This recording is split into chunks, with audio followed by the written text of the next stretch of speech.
साथियों, आज भारत दुनिया की थर्ड लार्जेस्ट इकोनॉमी बनने की तरफ तेजी से आगे बढ़ रहा है।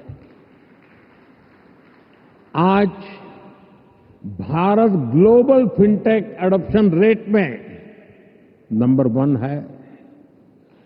दुनिया का सेकंड लार्जेस्ट मोबाइल मैन्युफैक्चरर है। दुनिया का तीसरे सबसे बड़ा स्टार्टअप इकोसिस्टम भारत में है।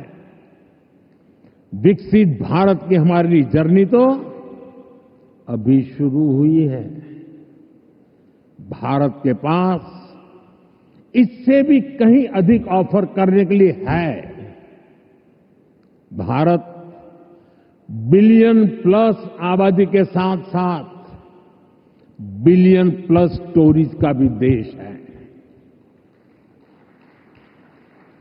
2000 साल पहले जब भरत मुनि ने नाट्यशास्त्र लिखा तो उसका संदेश था, नाट्यम भावयति लोकम।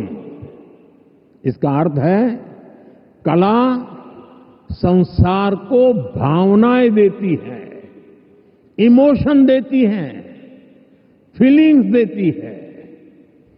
सदियों पहले जब कालिदास ने अभिज्ञान शाकुंतलम,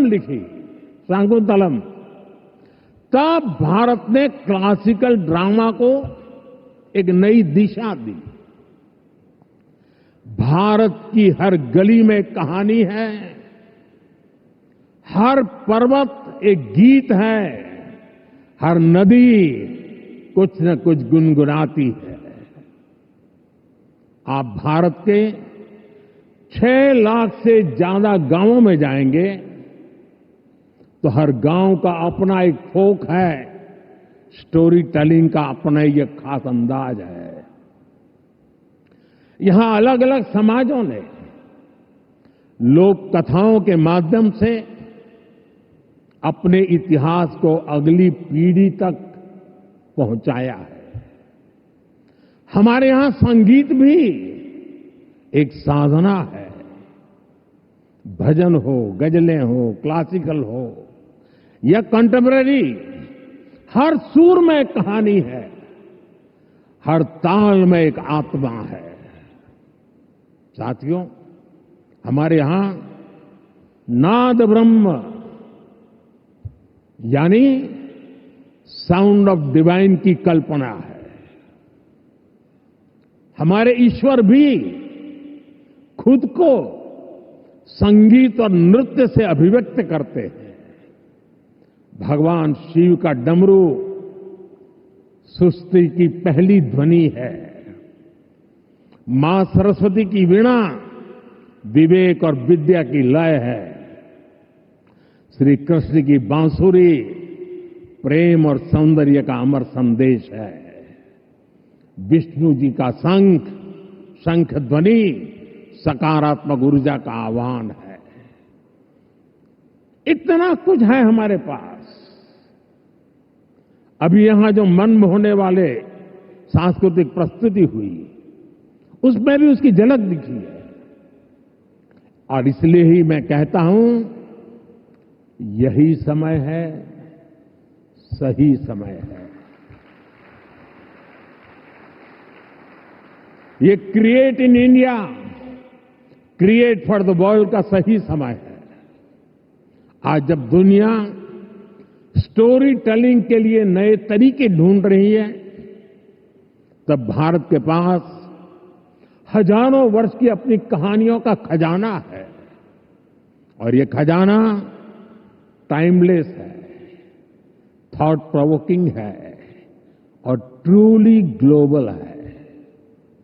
और ऐसा नहीं है कि इसमें कल्चर से जुड़े विषय ही हैं। इसमें विज्ञान की दुनिया है, स्पोर्ट्स हैं, शौर्य की कहानियां हैं, त्याग तपस्या की गाथाएं हैं। हमारी स्टोरीज में साइंस भी है, फिक्शन भी है, करेज है, ब्रेवरी है। भारत के इस खजाने की बास्केट बहुत बड़ी है, बहुत विशाल है। इस खजाने को दुनिया के कोने कोने में ले जाना, आने वाली पीढ़ियों के सामने नए और इंटरेस्टिंग तरीके से रखना, ये वेव्स प्लेटफॉर्म की बड़ी जिम्मेदारी है। साथियों, आप में से ज्यादातर लोगों को पता है कि हमारे यहां पद्म अवार्ड आजादी के कुछ साल बाद ही शुरू हो गए थे। इतने सालों से ये अवार्ड दिए जा रहे हैं, लेकिन हमने इन अवार्ड्स को पीपल्स पद्मा बना दिया। जो लोग देश के दूर दराज में, कोने कोने में देश के लिए जी रहे हैं, समाज की सेवा कर रहे हैं, हमने उनकी पहचान की, उनको प्रतिष्ठा दी, तो पद्मा की परंपरा का स्वरूप ही बदल गया। अब पूरे देश ने खुले दिल से इसे मान्यता दी है। अब ये सिर्फ एक आयोजन का न होकर पूरे देश का उत्सव बन गया है। इसी तरह वेव्स भी है।